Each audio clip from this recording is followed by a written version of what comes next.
E aí, família tricolor, amigo São Paulino, amiga São Paulina, você, torcedor de outros clubes, bem-vindos, mais um vídeo. Hoje, quinta-feira, né? Eu nunca sei o dia, meu.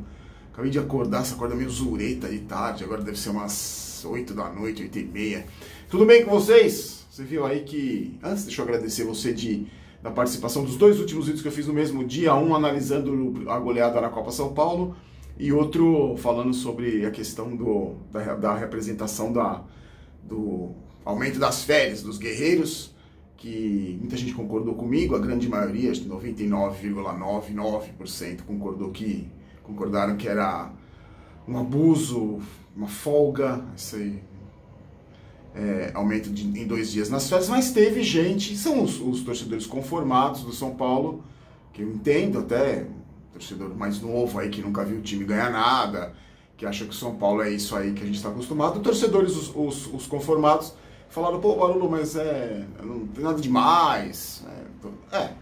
Cada um tem o direito de expressar a sua opinião nesse canal, desde que seja com respeito e educação. Teve gente que discordou de mim, que achou que não tinha nada demais.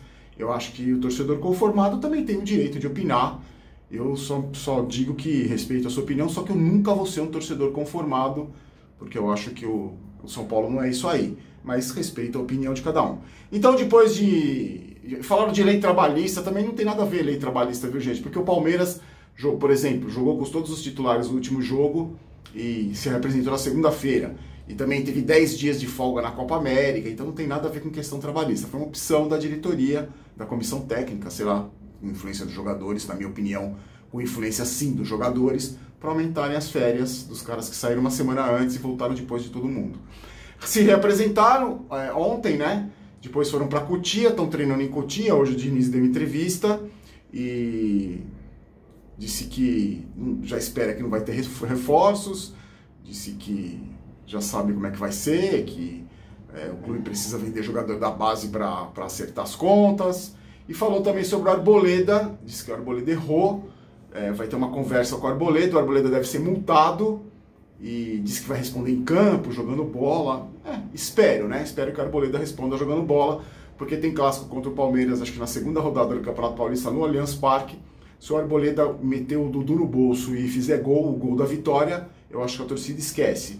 Caso contrário, eu acho que vai ser difícil a torcida esquecer essa pisada na bola do Arboleda. Sobre os caras os que voltaram sem nunca ter ido, os que saíram, os que vão sair, os que saíram mesmo, o Raniel, o Jean, que daqui a pouco eu falo deles, o Hudson, que daqui a pouco eu falo, e o Calazans, que não está nos planos, que deve ser negociado também, uma das negociações mais inexplicáveis da história do São Paulo, que para mim, na minha opinião, só se equipara com a do Birubiru. Alguém tem que vir a público explicar essa contratação desse Calazans aí, o motorista que nunca dirigiu.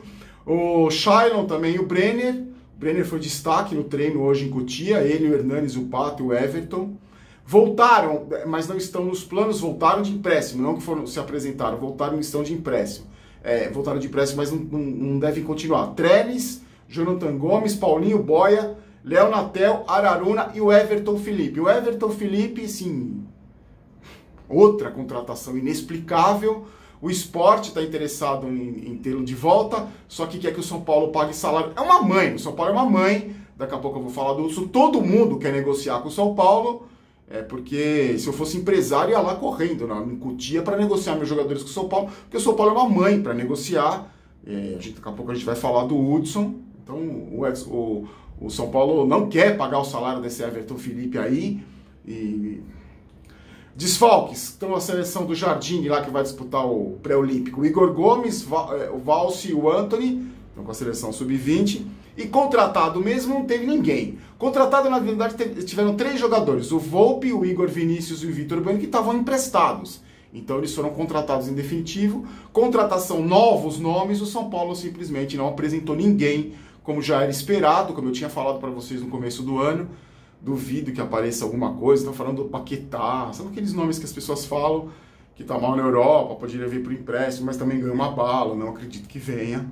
Então deve ser esse mesmo elenco com o Fernando Diniz no comando. Só para lembrar, o Palmeiras está com o Luxemburgo, o Corinthians contratou esse Thiago Nunes aí que chegou falando duro, já encostou afastou, baniu os encostados, o Santos está com o técnico português, e o São Paulo está com o Fernando Diniz e com os mesmos jogadores do ano passado. Sobre o Hudson foi emprestado para o Fluminense, mais uma negociação brilhante da diretoria. O São Paulo vai pagar parte do salário do Hudson, empréstimo até o final de 2020. Os valores e quanto o São Paulo vai pagar não foram divulgados, mas deve ser uma fortuna que vai pagar, porque o São Paulo achou um bom negócio, porque vai livrar um pouco a folha de pagamento, porque o Hudson ganha muito. Vocês lembram? Renovou o contrato no passado e ganha muito, não tem espaço no time. Para mim, aquilo, a diretoria não sabe negociar. O Hudson, vários clubes se interessaram pelo Hudson, mas ninguém levou. E o São Paulo negociou com o Fluminense. Tem a história do Wallace, que é o menino da base. Olha a negociação do São Paulo. O São Paulo vai ter uma prioridade na compra do Wallace, que é uma joia da base do Fluminense, que está disputando a Copa São Paulo. Então é assim, se o Fluminense receber uma proposta pelo Wallace, consulta o São Paulo. Se o São Paulo falar, não, eu cubro, cobre, se não cubro, vende. Então é um tipo de negociação que eu não consigo entender. É um tipo de negócio, mais uma negociação, é Birubiru, é Calazans, é Everton Felipe, é o próprio Jean. Eu não consigo entender esse tipo de negociação que o São Paulo faz. Eu não vou dizer aqui que tem esquema de empresário, não vou dizer, não vou ser leviano, não tenho provas. E eu não acho que nem é isso, para ser sincero, eu acho que é pura incompetência desses caras que não conseguem negociar. O cara que foi bem no Cruzeiro, a única vez que o Hudson jogou bola, na minha opinião, foi quando ele jogou no Cruzeiro, que tinha um time encaixado. E por que ele não negocia, tenta algum jogador do Cruzeiro lá, e troca, moeda de troca, com o próprio Jusilei não consegue, fica com os micos, e aí libera e continua pagando salário. É ridículo, essa diretoria é esperar o quê, né, desses caras aí? Não dá pra esperar nada. E a minha opinião sobre o Hudson, eu não vou ficar em cima do muro, porque eu não sou mureteiro. Vocês sabem que para mim o Hudson foi um dos jogadores que eu mais critiquei na história do São Paulo, porque para mim ele é um dos piores jogadores da história do São Paulo.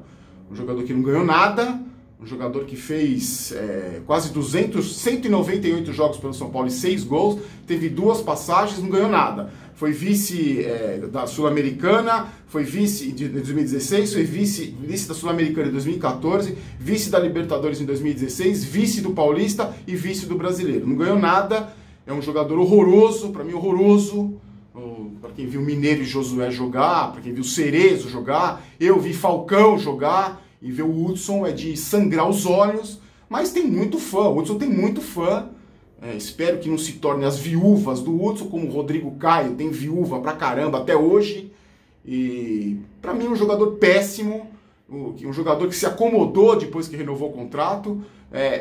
Pediram para ele continuar jogando na lateral ele teve até um certo destaque, porque o São Paulo não tinha lateral, aí se recusou a continuar na lateral, o Diniz cogitou a possibilidade dele jogar na zaga, ele se recusou a jogar na zaga, disse que não abria mão de jogar na lateral. Hoje eu estava vendo uma entrevista do Felipe Melo dizendo que se dispõe a jogar na zaga se o Luxemburgo pedir, porque o Luxemburgo não deve querer ele como volante. Então é isso aí.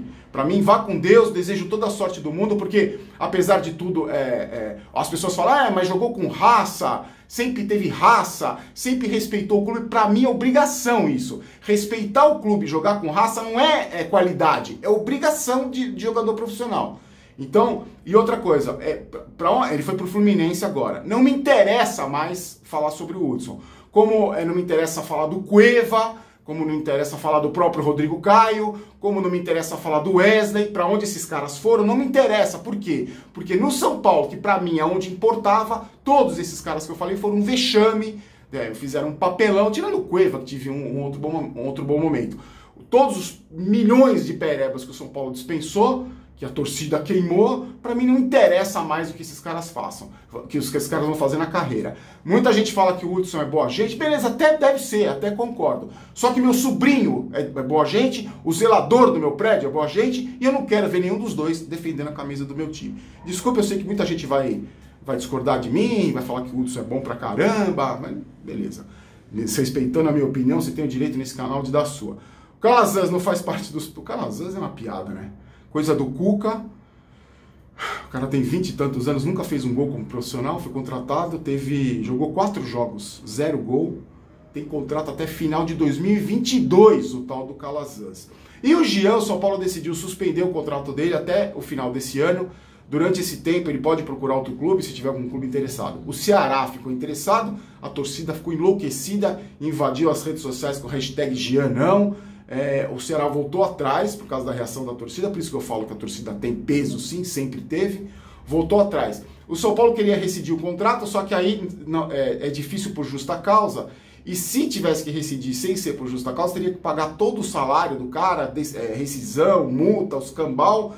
E esse cara tem contrato até o final de 2022. E para quem defende o Jean dizendo que ele é um bom goleiro, eu só vou lembrar uma coisa para vocês. Ele era reserva do Sidão. O Jean era reserva do Sidão. Então, para mim, depois de dezembro, nunca mais passe pelos lados do Morumbi. Vamos lá, saiu o número de quanto o São Paulo vai ganhar da TV para a disputa do estadual, 4 milhões. São Paulo, Corinthians, Palmeiras e Santos vão ganhar 4 milhões para disputar. E saiu também o ranking digital dos torcedores, né, que tem Instagram, Facebook, YouTube, todas as redes sociais. O São Paulo, mesmo mal das pernas, é o terceiro colocado, cerca de 15 milhões de seguidores. O Flamengo é o primeiro com cerca de 28 milhões e o Corinthians é o segundo, as três maiores torcidas, né? Flamengo, Corinthians e São Paulo. Então, eu queria muito pedir para você dar a sua opinião. Deixa eu falar antes do Momento Maguila, hoje tá tudo em preto, hein, os produtos do canal. Um abraço pro Kleber da Key Estilos, tá no site, camiseta preta, tem camiseta branca, tudo em promoção, tem um moletom com capuz, sem capuz, tem bermuda, olha a bermuda preta que bacana, de moletom, a bermuda preta, aqui o loginho. Confere lá no site da Key Estilos, esse eu não preciso vender, gente, a coisa tá difícil, 2 canais, tá duro de manter. Confira lá o site, um abraço pro Kleber da Key Estilos, tá bom? Vamos ao tradicional... Hoje até que eu melhorei, hein? Vamos ao tradicional Momento Maguila. Deixa aí seu recado, seu nome, para que você quer que eu mande um abraço. Rodrigo Silva, de Aracaju. Everton Coutinho, da Chapada Diamantina. Edson Oliveira, de São Luís do Maranhão. Daniel Angelini, aqui de São Paulo. E pro Edson Eliezer, de Bauru, em São Paulo. Amanhã tem vídeo do Boteco do Barolo, que eu vou falar sobre futebol em geral aí para você. E depois do jogo da Copinha, que amanhã às 9h30, sexta-feira, contra o São Bernardo, o tiozinho estará de volta. Pra gente fazer uma análise um pouco diferente, vamos analisar os jogadores para ver quem é que a gente pode ter esperança de subir. Se o Leco, sem caneco, não vender, né? Só uma correção, eu falei Crateus no Ceará, vários inscritos me tiraram das trevas da ignorância, é Crateus. Então, um abraço a todos de Crateus no Ceará. Fiquem com Deus, a gente se encontra amanhã. Lembrando que aqui não é Vai São Paulo, aqui é Vamos São Paulo. Eu não quero ter razão, quero ser campeão. Forte abraço e tchau.